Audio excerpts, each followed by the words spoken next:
So do you ever get completely overwhelmed with all of the chaos and clutter of your house? Today's video, I'm going to show you how I went from this to this. So make sure you stay tuned.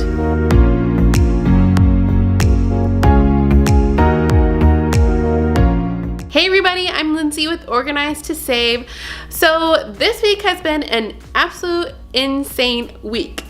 As you can see by the state of my house, things are not put together. There are so many dishes in the sink. There's so much paperwork that I need to sort through, not to mention the laundry that I'm neglecting. Before we dive in, make sure that you hit that subscribe button below because on my channel, I show you how to live an organized life on a budget. All right, coming in hot with step number 1. Get light in your house. I know for me personally, I am very much affected by the weather outside. The last few weeks have been very rainy, so needless to say, my house has reflected that just because I've not been motivated to get stuff done. So the first thing that I did was I opened up all of the blinds, turned on all of the lights, and let light into the house. All right, so now that I've got the light shining in the house, the second thing that I'm gonna do is go to my essential oils cupboard, which if you missed this video, I will link it above and in the description below. But I'm gonna go ahead and pick out a couple essential oils and start my diffuser just to help calm me down and get me in the mood to clean, because this girl's feeling a little stressed, so I'm gonna need some stress away in my life. So I am a list person, so in order to keep me focused and on task, I like to start by creating a to-do list so that way I don't get distracted, don't get off on other tasks, and I like to pick 3 main things to focus on so that way I don't overwhelm myself with all the things. So you'll notice as I am writing this out, I am just saying to start the laundry. I'm not trying to get every single piece of clothing done today, but I at least want to get a start on it.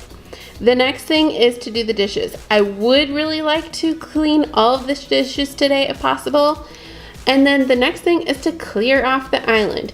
Now that doesn't mean that I'm going to go through all of the paperwork necessarily, but I at least want to sort it into piles so that way the island is clear. Because right now, it's a hot mess. Did I mention that I've neglected to do laundry lately? All right, so I just finished sorting out all the laundry, and how I decide what to do first is I need to pick a priority. So my daughter was running out of all of her clothes, so I made her clothes a priority, so that's what we're gonna start first. All right, so anybody else forget about the laundry often? Let me know in the comments down below. So a trick that I like to do is, we actually have an Alexa, but you could do this on your phone, just set a timer. But I like to set a timer for like 45 minutes to go and check the laundry to make sure that I keep it going. Alexa, set timer for 45 minutes saying laundry. Saying laundry timer, 45 minutes, starting now. All right, on to the next task. So if there's a task that you really don't like doing, why not incentivize yourself to do it? So here I am saying that I can watch Fixer Upper while I am hand washing all these dishes. So it kind of gives me an extra little push to actually get the dishes done because I want to watch the show. You're saying laundry timer is done. Alexa, turn off timer. Alright guys, so my laundry timer just went off, but I am actually still in the midst of finishing up the dishes. So instead of skipping over and going to do the laundry, I'm going to stay focused and finish off the last 3 dishes that I have left to do, and then I'll go ahead and switch that laundry. So one of my other tips in order to stay productive and have success is to reward myself with a little coffee. So now my timer went off earlier, so I'm gonna go ahead and head downstairs and check out what the laundry's doing. So another hack for you is to enlist some help.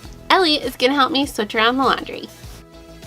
So if you get motivated through encouragement by others, why not find yourself an accountability buddy that you can actually send each other texts throughout the day of all of the things that you're marking off your to-do list. I personally use my Instagram, which if you're not following me already, go ahead and check it out. I use my Instagram as my accountability system. So I take you guys along with me as I am like speed cleaning or show you the different projects that I'm working on and use it as accountability, because I know that if I leave you hanging, you're gonna be wondering, Well, did she ever get that done? So having an accountability partner is a great way to keep you motivated. Timers are amazing for motivation. I like to set a timer as I am trying to complete a task and see if I can actually beat the clock. So here I was trying to clear everything off the island. So as I was doing that, I set a quick 5-minute timer just to see how much I could clear off in that 5 minutes. And you know what? I ended up actually beating the timer. Don't forget to check in with yourself and celebrate the victories of getting things done. I beat the timer. I beat the timer. If you're looking for more productivity hacks, make sure to check out the video on your screen right now, and it's going to show you some awesome hacks that you can implement to have a productive day. We'll catch you guys next time.